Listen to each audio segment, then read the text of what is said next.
राना सनाउल्लाह वज़ीर कानून बना दिया गया ना, जिस हवारी को दरबारी को, बेसिकली वो ये टेस्ट करना चाह रहा था कि इमरान खान कितनी पावर में है और पब्लिक उसको कितना देखती है, पब्लिक उसको कितना सुनती है, उसके लिए कौन मरता है कौन बाहर निकलता है। एस्टेब्लिशमेंट है वो खुद सर पकड़ के बैठी हुई है कि ये किस हमने बंदर को जो है वो वज़ीर-ए-आज़म बना के कुर्सी पे बिठा दिया, उसका तो इतना स्टेमिना ही नहीं है। वो बड़ी हद बारिश में लंबे बूट पहन के जो है वो कर सकता है इसहाक डॉलर साहब का कि जी हम जो है ये डॉलर को कंट्रोल करना मेरा काम नहीं है, ये तो स्टेट बैंक का काम है। तो भाई तुम तो आए इसी नारे पे थे कि मैं डॉलर को नीचे लेके आऊँगा। अस्सलाम वालेकुम नाजरीन, मैं हूं आपकी होस्ट सोनिया और आप देख रहे हैं शाहकार टीवी। नाजरीन, साबका वज़ीर आज़म इमरान खान को नाअहल कर दिया गया है, क्या वजह बनी, क्यों उन्हें नाअहल किया गया, इस मौजू पे बात करने के लिए मेरे साथ मौजूद हैं तजिया निगार मुबशर महमूद साहब। आइए इनसे बात करते हैं। जी मुबशर साहब, बताइएगा इमरान खान को क्यों नाअहल किया गया?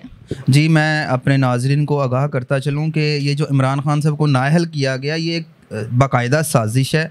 इस केस में कुछ भी नहीं था, ये एक सिंपल सा आम सा बेढंगा केस था। इसमें कोई ऐसी चीज़ नहीं थी कि जिसके ऊपर उनको नाअहल किया जाता। देखें, एक ऑफिस होल्डर बंदा जो होता है, पब्लिक ऑफिस होल्डर बंदा, उसके ऊपर बेज़ाब्तगियों के, करप्शन के और पता नहीं तरह तरह के इल्ज़ाम लगते हैं, सिफारिशों के। जैसे आपने देखा था कि रिसेंटली जो ऑडियो लीक्स हुई थी उसमें मरीम नवाज़ जो थी शहबाज शरीफ से अपने चाचा साहब से जो है वो एक बाकायदा सिफारिश कर रही थी कि हमारे जो दामाद का जो है वो मशीनरी आनी चाहिए, तो वो उसको बुलवाएं, उसको मंगवा दें। तो ये चीज़ें जो है ना ये एक मायने ही रखती हैं।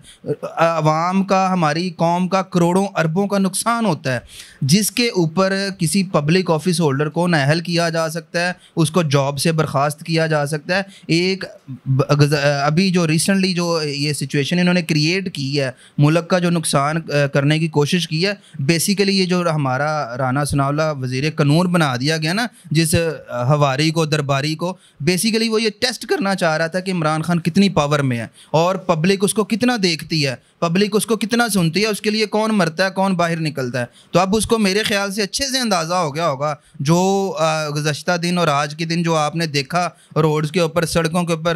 मैं अब कहना नहीं चाहूँगा कि फ़ौज के ख़िलाफ़ जो है अवाम ने नारे लगा दिए। मैंने वो गाड़ी देखी, वो गाड़ी आ रही थी और पब्लिक जो है उसको कह रही थी वापस वापस, और वो गाड़ी उन्हीं जैसे आगे आ रही थी वैसे ही वापस जा रही थी। तो देखें कि अदारों की एक रिस्पेक्ट होती है, स्टेट की एक ऑनर होती है, जिसको वहाँ पे बराजमान लोग जो होते हैं वो मलहूज़े खातिर रखते हुए फ़ैसले सादर फरमाते हैं, ना कि इस तरह अपने दरबारियों और हवारियों को पब्लिक ऑफिस होल्डर बनाने के बाद उनसे ऐसे फ़ैसले करवाए जाते हैं जिससे कि ऑफिस और स्टेट जो है अपना किरदार, जो अपना जो उसकी एक इज़्ज़त होती है, अपनी नामूस होती है, वो खो देती है। तो इस तरह जो है स्टेट नहीं चलती।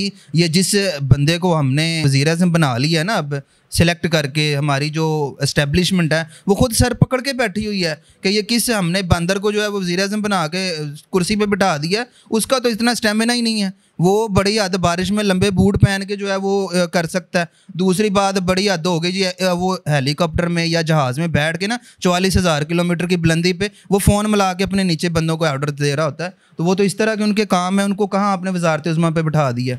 मुबशर साहब, वो मुझे ये बताइएगा कि अगर पीटीआई वाले हाई कोर्ट में जाते हैं तो जो इनका केस है इसका क्या मुस्तकबिल है? देखें जी, मेरी आवाम को ये अच्छे से जान लेना चाहिए कि केस तो ज़ीरो था पहले ही।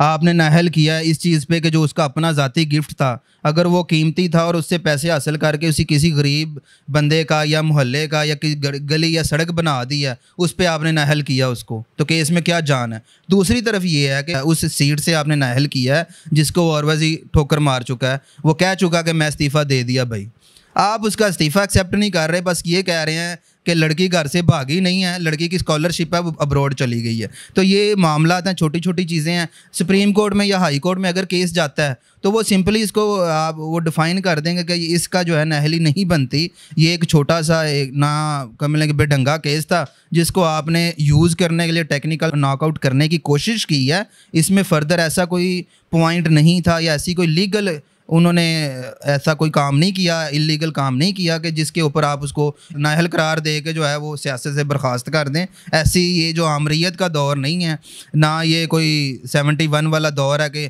आप जो है मुजीबुर रहमान साहब को जो है साइड पे कर देंगे और आप पाकिस्तान को दो टुकड़े करना चाहते हैं। इस तरह आप करेंगे कि पीटीआई को आप साइड पे करेंगे, जो फेडरल में एक ही पार्टी है। आपके पास सिंध में, अंदरूनी सिंध में पीपल्स पार्टी है, एमक्यूएम है जो कराची होल्ड करती है, जमात इस्लामी किसी का नाम नहीं है, तहरीक लबैक को कोई वोट नहीं मिलता, तो आपके पास बाकी बचता कौन है?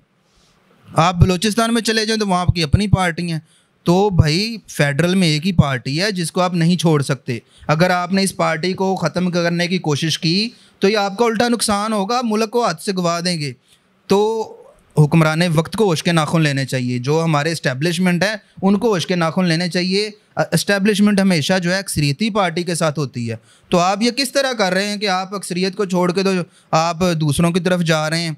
जो चूँ चूँ का मुरब्बा था, जो हुकूमत थी, आपने उसको हुकूमत बना दिया। जिनके पास 2 सीटें वहाँ से लीं, 2 वहाँ से लीं। ईंटें रोड़े लगा के घर नहीं बनते, बाकायदा ईंटें, बाकायदा ब्रिक्स चाहिए होती हैं, एक ठोस बुनियाद चाहिए होती है, फिर मुल्क चलते हैं। फिर मईशत जो अब आपने देखा रिसेंटली, अब क्या बयान आया है इसहाक डालर साहब का कि जी हम जो है ये डॉलर को कंट्रोल करना मेरा काम नहीं है, ये तो स्टेट बैंक का काम है। तो भाई तुम तो आए इसी नारे पे थे कि मैं डॉलर को नीचे लेके आऊँगा। कोई शर्म होती है, हया होती है? ख्वाजा साहब की तरह कहते थे आसिफ साहब कि कोई शर्म होती है, हया होती है? किसी होती, पर कहाँ होती है? कुछ नहीं, किसी को। इनको शर्म नहीं है, इनको कोई हया नहीं है, इनको मुल्क की फ़िक्र नहीं है।